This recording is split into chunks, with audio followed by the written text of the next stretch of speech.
Olá meus amigos, então vamos continuar aqui nosso curso para aula 4. Vamos continuar aqui resolvendo questões sobre BPMN, que faz parte da segunda bateria de questões, tá? A primeira foi conceitos iniciais, análise e desenho de processos. Essa segunda é de BPMN, que começou na aula passada e termina nessa aula, tá? Vamos lá, sempre lembrando, pessoal, a gente lê a questão, vocês têm que resolver antes de ver a resposta, tá? O intuito é que vocês pratiquem também aqui junto comigo, tá? Não adianta você ir direto ver a resposta sem pensar, sem tentar responder, porque o aprendizado vai ser muito menor, vai ficar prejudicado. Então é importante vocês tentarem fazer a questão antes de ver o meu comentário, beleza? Questão faz parte do aprendizado do concurseiro. Questão do CESP Banco Central 2013. Um fluxo de sequência que possua uma condição a ele associada poderá seguir adiante, ainda que essa condição seja avaliada como falsa. Então, pessoal, o que é que vocês acham aí dessa? Pensem, né? Questão mais simples. No próximo slide eu comento. Vamos ver então a resposta. A questão está errada, pessoal. Olha só, um fluxo de sequência que tem uma condição associada é esse aqui de baixo. Ó, vejam que o de cima é um fluxo de sequência normal, é o tracinho com a seta lá no final. Esse de baixo é um fluxo de sequência com uma condição associada. Ou seja, vejam que tem aqui ó, o losangozinho, um mini losango aqui no início, que é a condição. Então, ele só vai seguir para executar a atividade aqui, calcular desconto, se o cliente for do tipo fidelidade. Então, se é cliente fidelidade, ele calcula o desconto. Se não, ele não passa para executar isso aqui. Ele vai só validar os dados financeiros. Então, por isso a questão está errada. Ó. A questão falou que um fluxo de sequência que tem condição associada poderá seguir adiante, mesmo se a condição for falsa. Isso não é verdade. Isso aqui está errado. Beleza? Ficou claro aí? Mais um do Banco Central. Um evento de início indica onde o progresso começa e o que acontece ao longo de sua execução. Então, pessoal, lembram que o evento é aquele círculozinho, tem evento de início, evento intermediário e evento de fim. Vejam aí, né, analisem essa questão para a gente comentar daqui a pouco. Vamos ver então a resposta. A questão está errada, pessoal. Olha só, um evento de início, ele indica onde o processo começa, ok, mas ele não indica o que é que acontece ao longo da execução. O que indica o que acontece ao longo da execução são os demais elementos, né? As atividades, os fluxos de sequência, a troca de mensagens e por aí vai. Então, o evento de início só diz onde o processo começa. O evento intermediário é caracterizado pelo círculo com a borda dupla, né? Ele vai estar ali no meio, né? Vai ser um evento do meio, como o próprio nome fala, e o evento de fim indica onde o processo termina, tá? Então vamos lá. Mais uma da banca Idecam. Essa é uma banca menos conhecida, mas que apareceu aí para fazer o concurso da AGU, que é a Advocacia Geral da União. Então era um concurso aí razoável para a área de TI. Caiu essa questão lá na Idecam. Vamos lá. O BPMN, Business Process, está errado aqui, né? Vocês lembram o que é que significa BPMN?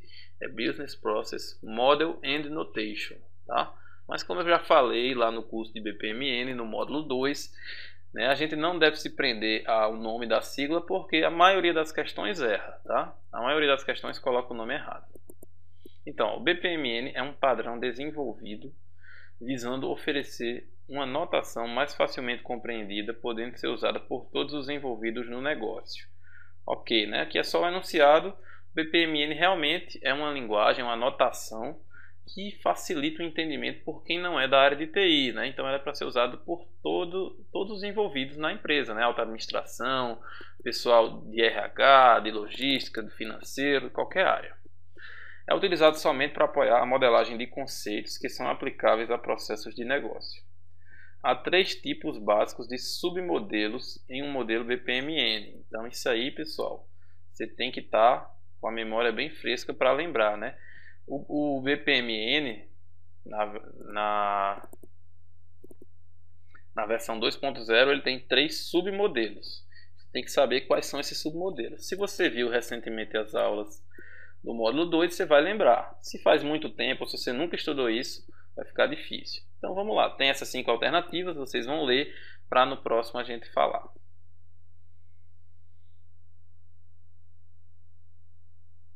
Vamos ver então a resposta.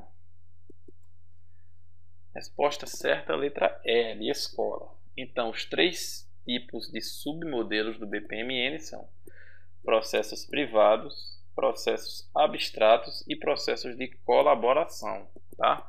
Esses são os 3 tipos de submodelos. Vejam que essas outras alternativas aqui, ó, swim lanes, pool, evento, tarefa, atividade, tudo isso aqui são os tipos de elementos que tem no BPMN, né, que a gente utiliza para desenhar o processo. Esses aqui da letra E, veja que é diferente, né, eles são submodelos. Vamos ver aqui cada um deles. Então, ó, o processo privado, que é o que ele falou, também é chamado de interno, é um processo que é interno à organização, né? Somente ali dentro da empresa as atividades são executadas. Parecido com o workflow, né, que é aquela notaçãozinha mais simples que é até bem usada. Tem também outro submodelo que é o processo público, que na versão anterior era chamado de abstrato. E a questão aqui está chamando também de abstrato. Ó, voltei aqui um slide, está chamando de abstrato, mas na nova versão é processo público. Ele representa as interações entre um processo privado e outro processo ou outro participante. Então, o processo público ele representa o processo interno da organização interagindo com um outro participante. E quando tem isso, né, quando tem mais de um participante interagindo, só as atividades que participam dessa interação entre os participantes é que são mostradas. E o último submodelo é o de colaboração, que também, parecido com o processo público, ele mostra as interações entre 2 entidades de negócio, por exemplo, uma atividade business to business, né, uma empresa e o seu fornecedor, por exemplo. É como se fosse 2 processos públicos se comunicando. Então você mostra o que acontece dentro deles apenas quando tem um ponto de contato, né? Apenas quando a atividade é de interação com a outra. Então esses são os submodelos do BPMN 2.0. Se você tem o curso lá do módulo 2, volta lá, abre os slides, você vai ver alguns exemplos disso aí, tá? Vamos lá, questão DataPrev 2012. No contexto do gerenciamento de processos de negócio, a notação conhecida como BPMN 2.0 define 5 categorias básicas de elementos, né? Lembram que eu falei para vocês o que são os elementos? São os eventos, os gateways, os fluxos de sequência de mensagem, as atividades, os subprocessos, são os elementos do BPMN 2.0. Esses elementos são divididos em categorias, né? Cada categoria vai ter alguns elementos relacionados, tá? Cada elemento se encaixa numa categoria. Então a questão fala aqui, ó, o BPMN define 5 categorias básicas de elementos. Opa, desculpe. Assinale a alternativa em que os elementos não pertencem à mesma categoria. Então, pessoal, a questão aqui pegou pesado, tá? Essa questão aqui do DataPrev pegou pesado da decoreba. Você tem que saber quais desses dois, né? Cada alternativa tem 2 elementos. Ela quer saber qual delas tem elementos que não pertencem à mesma categoria. Um e outro estão em categorias diferentes, tá? Leiam aí as alternativas e no próximo slide eu respondo.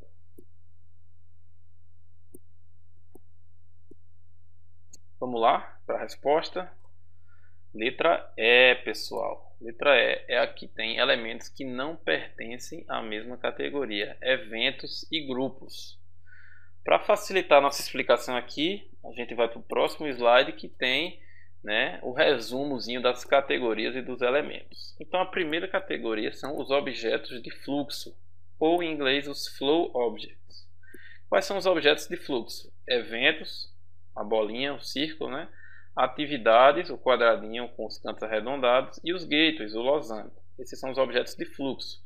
Vejam que, no final das contas, eles são os principais, né? Que tem os passos do processo.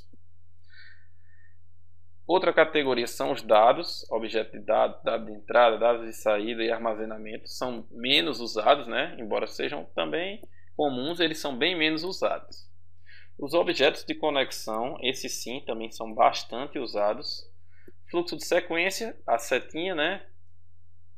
Fluxo de mensagem, que é aquela seta com a ponta vazada. Ela é mais ou menos assim, ó, ela é toda fechadinha, mas dentro não é pintado. Esse é o fluxo de mensagem. E também tem uma bolinha assim no início. As associações e associações de dados, que são aqueles tracejadozinhos, tá? Então, essa categoria é objetos de conexão, que geralmente são traços, né, que pode ter seta ou não. Outra categoria são as partições ou swim lanes em inglês. As partições são de dois tipos: piscinas, pools e raias. As raias, na verdade, são subdivisões das piscinas, né? Quando você quer dividir, mostrar, por exemplo, os setores dentro de uma empresa que participam, então você divide em raias. E por fim, artefatos, né? Que são aqueles elementos que eles são apenas para ajudar no entendimento do diagrama. Por exemplo, grupos e anotações de texto. A anotação de texto é como se fosse uma observaçãozinha. Você coloca ali para lembrar de alguma coisa, para descrever melhor, mas ela não interfere no fluxo do processo. É só para quem está lendo o diagrama entender melhor. E grupos é parecido também. Você agrupa um conjunto de elementos para também dar algum destaque para eles, dizer que todos eles são executados por uma certa pessoa ou de uma certa forma. Então, esses são os artefatos. Então, eu marquei de azul aqui os que estão lá na alternativa correta da questão: eventos e grupos. Vejam que cada um está numa categoria diferente: objeto de fluxo e artefatos. Voltando aqui, ó, eventos e gateways, eles estão lá na primeira categoria dos objetos de fluxo. Fluxo de sequência e associações, eles estão aqui, ó, na categoria de conexão, categoria 3 aqui. Fluxo de sequência e fluxo de mensagem também de conexão. E piscinas e raias estão na categoria de partições ou swim lanes, tá? Então também estão na mesma. O único que estão em categorias diferentes, letra E, eventos e grupos. Ok? Tranquilo, né, pessoal? Esse slide aqui ele é muito importante, tá, pessoal? Se vocês tiverem um tempinho, tiverem dispostos, dê uma pausa no vídeo, releia esse slide aqui para tentar memorizar, porque isso aqui, volta e meia, cai em alguma questão. Vamos lá para mais uma, do CESP, Supremo Tribunal Federal de novo. A classificação dos processos durante sua identificação é importante para avaliar como eles impactam nos resultados da organização. Então, pessoal, certo ou errado? Vejam aí, no próximo slide eu respondo. Vamos ver então a resposta. Questão correta. Tranquilo, né, pessoal? Você classifica os processos durante a identificação, você está identificando ali, vendo quais são os processos da empresa. Então você vai classificando. Para quê? Para avaliar como é que eles impactam nos resultados da organização. Por quê, pessoal? A empresa, quando você utiliza BPM, né, gestão de processos de negócio, você tem sempre que priorizar os processos mais importantes, aqueles que agregam mais valor, que geralmente são os processos primários, como a gente já viu, né? Olha aqui, relembrando os tipos de processos do BPM-CBOK. Processo primário, essencial ou finalístico, são aqueles ligados ao core business da empresa, tem impacto direto no cliente ou nas receitas da empresa, né, com os acionistas. Então, esses processos são muito importantes e a empresa tem que dar um foco maior neles, tem que tentar melhorar eles mais do que os outros, tem que investir mais neles, tem que ter uma análise mais aprofundada, mais de perto. Então, por isso que é importante classificar os processos, tá? Os de suporte e de gerenciamento a gente já viu, né? Em outra questão lá atrás, ok? Então, vamos lá para mais uma. STF de novo. Em BPMN, mesmo que diferentes papéis correspondam à execução de tarefas aparentemente iguais, cada instância da atividade deve ser modelada separadamente. Ok, pessoal? Vejam aí para a gente responder daqui a pouco. Faça pausa no vídeo para pensar. Vamos para a próxima questão. Questão correta, pessoal. Então, vejam aí, ó. Em BPMN, mesmo que sejam papéis diferentes, executando tarefas que parecem ser iguais, tem que modelar cada um separadamente, né? Porque muitas vezes lá no diagrama BPMN você diz quem é na partição, na piscina, né, ou na raia, você diz quem é que é responsável por aquela execução. Então, é importante aí modelar separadamente se o processo for executado por papéis diferentes, né? Um é feito por um gerente, outro é feito pelo presidente da empresa. Pode ser atividade parecida, mas é importante separar. Mais uma. Em BPMN, atividades que tenham um limite de duração podem ser modeladas simplesmente fazendo-se uma anotação que especifique o tempo de tal atividade. Após o encerramento do tempo, o fluxo segue sua execução. Então, pessoal, a questão está falando que você pode executar um tempo limite de duração da atividade, pode descrever isso simplesmente com anotação. Isso está certo ou errado?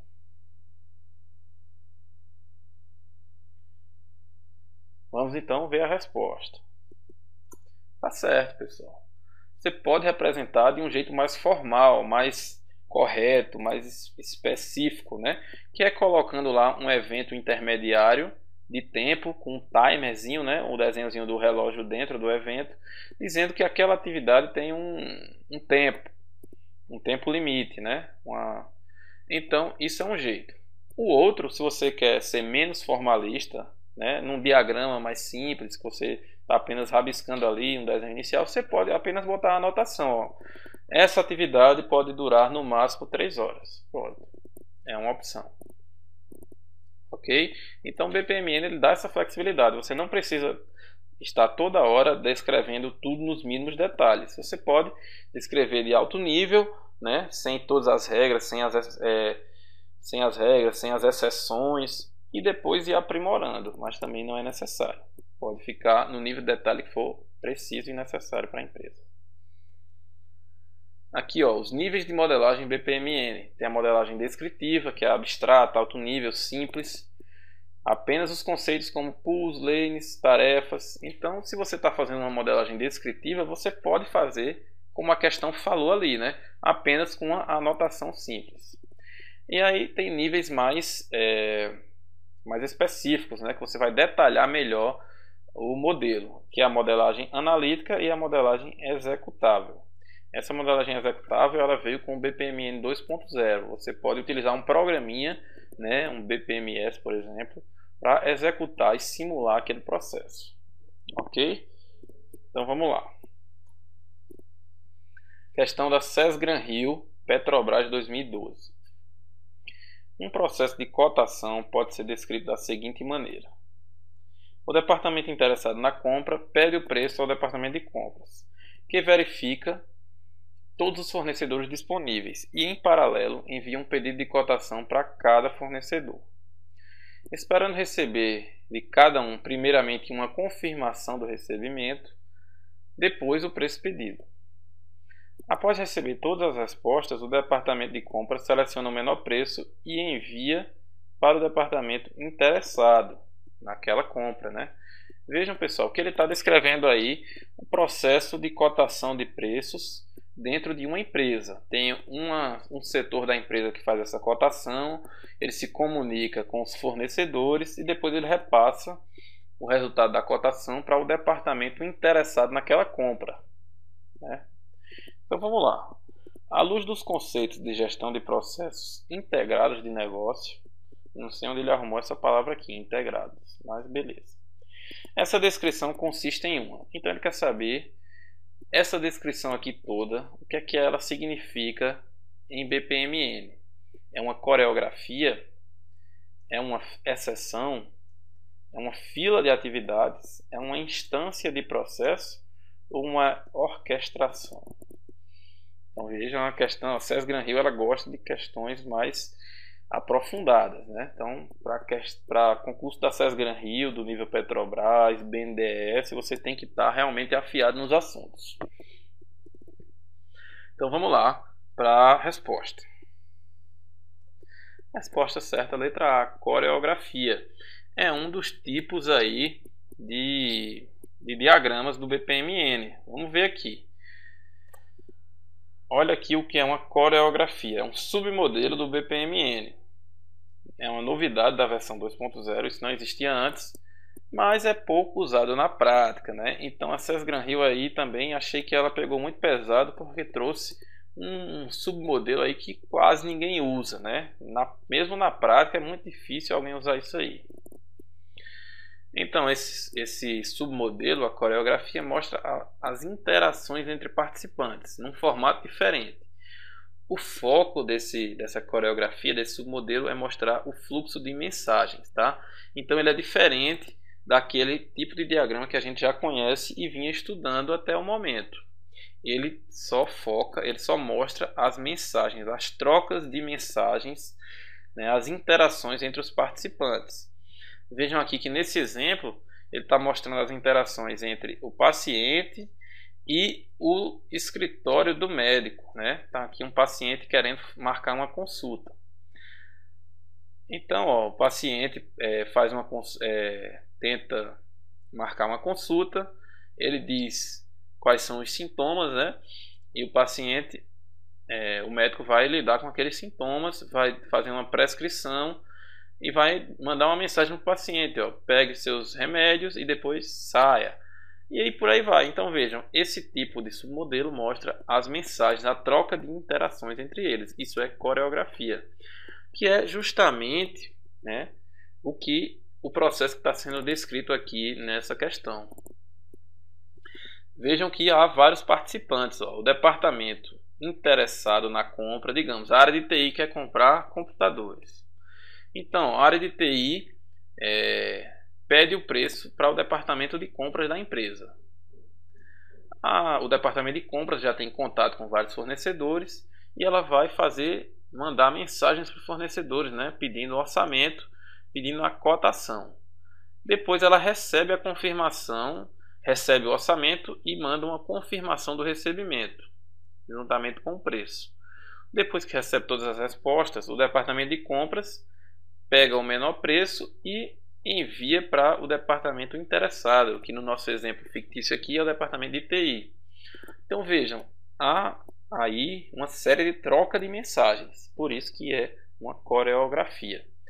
Essa questão, pessoal, ela realmente exige um pouco mais de conhecimento, né? Mas você poderia resolver ela eliminando as outras, tá? Isso aqui não é uma exceção, claramente não existe exceção aqui. Também não é uma fila de atividades, né? Em BPM a gente nem fala desse conceito. Você poderia achar que isso é uma instância de um processo, mas não é, né? Na verdade, isso é a descrição de um processo, não uma instância. Uma instância é quando ele é executado na prática, na verdade, né? Um exemplo, um acontecimento real que aconteceu num dia, numa determinada hora. Também não é orquestração. Então sobrou coreografia, resposta correta. Aqui o que a gente já viu. Mais uma. Questão do CESP, do concurso do Tribunal de Justiça de Sergipe, 2014. Tendo como referência o padrão BPMN 2.0, assinale a alternativa correta. Então vejam, pessoal, ele está mostrando aí vários símbolos. Cada símbolo você tem que saber o que é que ele significa para responder a essa questão, ok? Então vou pedir que vocês pausem o vídeo, leiam cada um, analisem os símbolos, tentem lembrar que a gente viu isso no finalzinho do módulo 2 lá da teoria, tá? Quem viu, né? Quem tem o curso de teoria de BPMN, a gente viu lá no finalzinho. Então pausem o vídeo para a gente responder no próximo slide. Vamos então para a resposta. Resposta certa, letra E de escola. O símbolo, esse símbolozinho aqui, ó, duas setinhas para trás, representa uma atividade de compensação. É aquela atividade, né? Por exemplo, se a sua transação deu errado, vai existir uma atividade de compensação que vai desfazer o que foi feito em outras atividades, né? Então a compensação é isso, ela vai desfazer algo que não deveria ter sido feito. Ok? Esse é o símbolo dela. Esse símbolo vai ficar lá no cantinho da sua atividade, né? Vai ter um quadradinho assim, e esses símbolos aqui eles vão ficar assim, ó, no cantinho aqui, por exemplo. Então, o símbolo que é tipo uma negação aqui, né, um tio, representa uma atividade repetida inúmeras vezes. Não é verdade. Olha aqui, ó, vou mostrar para vocês o que é que ele significa. É um marcador de atividade ad hoc. Então vejam aqui nesse slide tem um resumo de todos esses símbolozinhos, tá? Marcador de atividade ad hoc é uma atividade que é feita avulso, né? Ela não está ali no meio do processo, tá? Ela está separada. Atividade ad hoc.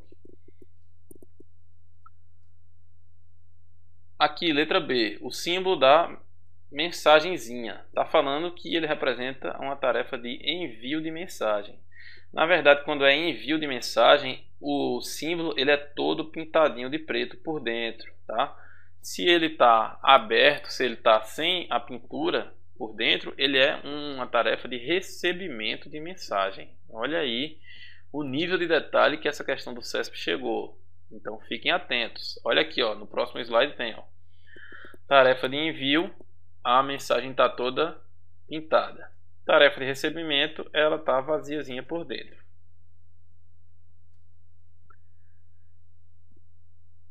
Letra C falou que o símbolo que tem uma pessoazinha aqui, né? Cabeça da pessoa representa uma tarefa manual. Na verdade não é, pessoal. Esse símbolo representa uma tarefa de usuário, ou seja, uma pessoa utilizando um sistema que está fazendo aquela atividade. A tarefa manual, o símbolo dela é uma mãozinha, tá? Vamos voltar aqui de novo. Aqui, ó, tarefa de usuário, tem a cabeça da pessoa. A tarefa manual, ela é um símbolo de uma mãozinha aqui. O símbolo aqui, ó, 3 tracinhos um em cima do outro. Está falando aqui na questão que são atividades em paralelo. Na verdade não é, pessoal. Atividades em paralelo são 3 tracinhos assim, ó, um do lado do outro. 1, 2, 3. Claro que eles estariam retos, né? Então esse é o que é em paralelo. Esse símbolo aqui que está na questão é atividades em sequência, uma depois da outra. Ok? E por fim a letra E, que fala da atividade de compensação. Aqui nesse slide tem o resumo desses marcadores de atividades, que são símbolos que vão ficar ali no cantinho do quadrado da sua atividade, especificando que tipo de atividade é aquela. Inclusive tem aqui aquela que a gente já viu tanto, né? Aqui tem um mais, que é marcador de subprocesso. Se vocês quiserem ter um resumo aí desses marcadores, dos principais elementos do BPMN, eu sugiro vocês baixarem o pôster, né, que está aqui nesse site, bpmb.de/pôster.